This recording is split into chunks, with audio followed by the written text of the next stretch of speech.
I have a problem. You see, I like big builds, but taking on big builds requires a lot of blocks. And getting a lot of blocks takes a lot of time. And time is limited. So in this video, I'm going to invest my time wisely and create 10 must-have farms that will automatically gather blocks for me. Starting with this simple smoothstone farm, which I've conveniently built inside my mine. Despite popular belief, smoothstone isn't actually the most interesting thing to farm. I mean, it's stone. But it's an essential component in repeaters and comparators, which I'm going to need a lot of for the more complex farms in this video. Smoothstone is also great because you can use it to make stone bricks, which are totally not overused at all. Next up is a shulker shell farm. I've had to go on trips to the end to hunt for shulkers in almost every episode so far. And as much as I love floating around like a little kid's lost balloon, I would be perfectly fine never having to do it again. I'm going to need a lot of shulker boxes for the upcoming farms in this video, so let's get started. For the more ugly farms like this one, I'm going to be building them in this desert near my mob grinder. Okay, I lied. I forgot this farm requires snowmen, and, understandably, snowmen aren't too fond of the desert. So there's no way this is going to work, man. Instead, I'm just going to build it a few hundred blocks away at the edge of the jungle biome, a much more suitable climate for snowmen, I guess. Now that the farm is built, I need to get the first shulker in here to start it. Luckily, I still have an extra one trapped on the nether ceiling from getting the How Did We Get Here advancement last episode, so all I have to do is... Perfect. Now if I can just get it to go through the portal, it should teleport into the farm. Now it should be somewhere... Nice. Now that it's in, all I have to do is turn on the farm.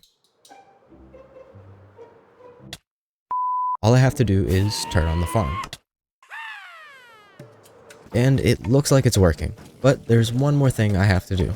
First, I need more rockets. If only I had a farm for this. Now, where were we? Shulkers are one of the few mobs that don't despawn when the player leaves the area, so if I build a chunk loader near the farm, it should stay active 24/7. After running the farm for some shells, I began gathering the materials for the next farm, for arguably the most important resource in the game, wood. Now the previous two farms were quite simple, but not this one, because I'm not going to just build any old wood farm. I'm going to be building the Menace, another tree farm that produces 80,000 logs per hour. But first, I need more redstone, and some slime. If only I had a farm for those too. With the materials ready, I decided to build it on the edge of the desert bordering the mesa biome. I swapped out the standard item sorters for shulker loaders, and yeah, this thing definitely looks menacing. But as usual, there's a problem. Two, actually. This farm uses 5.5 bone meal and 4 fungi every second. For the fungis, I'm going to make a mini farm under the Menace for those. Nice. And the bone meal, I can get by using bones from my mob grinder. Or at least, enough to run the farm for a few minutes at a time. And with the farm loaded up, I'm finally ready to give this thing a test run. And this thing is insane. In the few minutes I was able to run it, most of the shulkers were about half full, giving me plenty of logs. Now, what's green? Very valuable and doesn't grow on trees. Emeralds. For the last 500 days, I've been trading wool for my emeralds. And while it's not the worst way of becoming rich, it certainly isn't the fastest. And why spend time shearing sheep when you can build a blue wooden skyscraper that generates stacks of that green stuff in mere seconds? This is a stacking raid farm. And the only thing left to do now is bring in the tenants,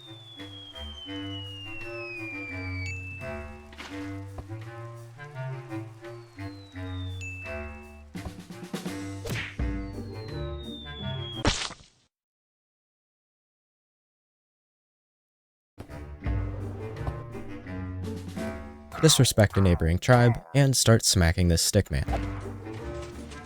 And after 4 in-game days of farming, I've got unlimited emeralds and enough redstone to last the entire episode. With my redstone shortage finally solved, it's time for the next question. What's green, sticky, and doesn't grow on It's slime farm time. The materials are fairly easy, but instead of using something like stone bricks, I'm switching it up and using tiled deep slate. I want to be able to see what's going on in the farm, so I'll need a bunch of amethyst shards for tinted glass. I'll also need lots of brown mushrooms. I'll explain later. For the farm itself, I actually used my brain and combined 2 existing designs into one. Thanks to the 1.19 update, it's now possible to build a slime-only farm on the surface of a swamp biome. I decided to go with Ilmango's design for the spawning platform, using the low light levels of brown mushrooms to prevent all spawns except for slimes. But instead of using campfires for the killing chamber, I used a different design based on ENX04's looting slime farm. So, instead of being slow roasted over a fire, the slimes are transported into the nether.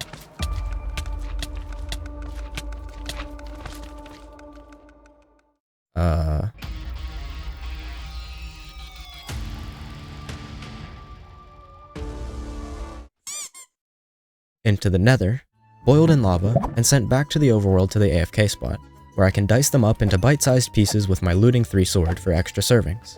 Yum. But why just stop at 1 sticky block when you can have 2? Collecting honey by hand is such a buzzkill, and when bees have freedom to fly around and be free, they get distracted, and it takes even longer. I just can't be bothered. So it's time for a honey farm. That should be all the material. Wait. Something's missing. It starts with B. Oh yeah, bees. I spent the next 20 minutes collecting all the bee nests I could find, which was 9. But I needed 16 full beehives, so, like any sane person would do, I made a bee breeding dungeon under my library. Just a few escaped bees, and an hour and a half later, we were in business. I also learned that the bees in the nether don't sleep, so they produce more honey. Interesting. But that's enough droning on, let's get building. Now, you might not think this is the most beautiful farm, but beauty is in the eye of the beholder. I released the bees, had a quick housewarming party, and added the glass bottles to complete the farm. And with this chunk loader on, this thing should run 24/7. Now, I've gotta say, I'm quite buzzed to be done with this one. Next up, we're going back to the basics. Sort of. I want a sugarcane farm, but those require lots of observers and pistons, which require a lot of cobblestone, which I don't have. So I need a cobblestone farm. Now, you might be wondering, can't you just use the smoothstone farm with a non-silk touch pickaxe? And to that, I say, yes. But no. See, with cobblestone farms, you can use TNT instead of mining manually, which means way more efficient farms. How much more efficient? That much more efficient. It only makes sense to build this thing right across from the smoothstone farm. This design had a lot of layers, and when it was finally done, I turned it on, and everything seemed to be working fine. That is, until I went down to the collection system. Or what was left of it. It turns out I must have messed up a layer, because the first few TNT did this. So I patched up the farm, turned it back on, and this time it didn't self-destruct. And after a few minutes of letting it run, I had more than enough cobble for the rest of the farms. Now, last episode I built a mini sugarcane farm in the attic of the library. But it's way too slow, and it's probably not a good idea to have water dripping down onto the books. So this time I'm building a much bigger farm under the library. Since this farm will never be seen, it only makes sense to take the extra time to make it look nice. So I went with a dark theme, bringing in basalt, deep slate, and blackstone variants, and adding frog lights for, well, light. The farm itself is pretty standard, but for the collection system, the sugarcane is gathered at the middle of the farm, where a dropper sends it up a bubble column to chests behind the main desk in the library. And now I can finally fix that leaky ceiling. That was the 8th farm. And if my math is correct, that means there's just 2 more. At this point, I've already got farms for all the major materials needed in redstone components. All except one. Quartz.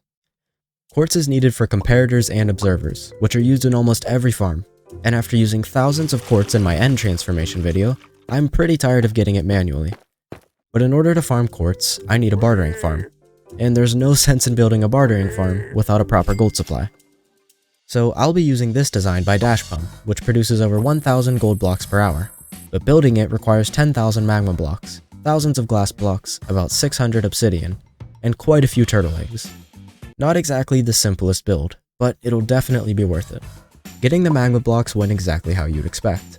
I entered the nether with 2 full durability pickaxes and 6 empty shulkers. and after an hour and a half, some banged up pickaxes, and permanent burns on my feet, I had filled all 6 shulkers. After that, I used the emeralds from the raid farm to buy glass for my librarians, which got me half a shulker per day, and after a few days, I had enough. The obsidian was easy, as it should be, since I still have thousands of it from mining the obsidian pillars. All that's left now is the turtle eggs. I found a few turtles near the jungle, but it took an hour for me to realize that turtles can instantly be bred again after laying an egg. So I built an actual breeding pen, and after another hour, I was ready. The gold farm uses a bunch of spawning platforms made of magma blocks, with portals in the middle. The piglins are attracted to the turtle eggs, and enter the portals, traveling to the overworld, where they take some fall damage and are sent back to the nether to this top portal, where they're killed by my looting 3 sword. And to make it unique, I decided to mix things up and go with a pink theme for this farm. But I noticed something very odd when I finished building it. I had somehow built a baby Piglet Farm. I assumed this meant something was wrong with the overworld side. And, turns out I had a row of slabs blocking the top portal. With those removed, the farm was working perfectly, allowing piglins of all sizes to join the fun. After half an hour of AFKing, I gathered a shulker of ingots, which will be plenty to get the bartering farm started. The bartering farm I've chose is very compact, but you need a carved pumpkin for each piglin to keep them from despawning, and I don't have a pumpkin farm yet, so...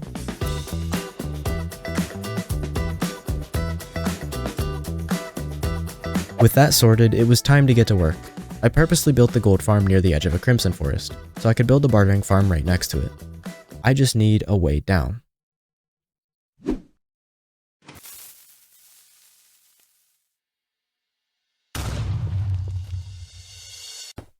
There we go. The bartering farm is made up of 2 main parts, a shulker loader, and a room for the piglins to spawn. Now I just need to pillar up a bit and wait. After some time passed, I had realized I'd made a mistake. The piglins are supposed to be in these scaffolding blocks, not on them, which is probably why I have these extra blocks.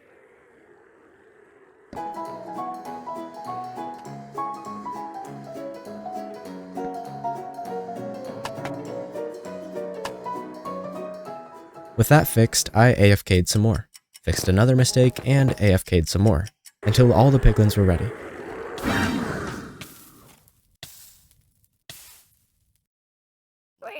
To use it, I just toss the gold into here, face the other way, and load everything into these shulker boxes, which are automatically replaced with empty ones when they're full.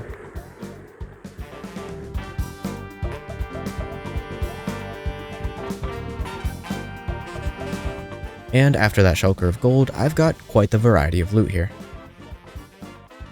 Oh yeah, almost forgot.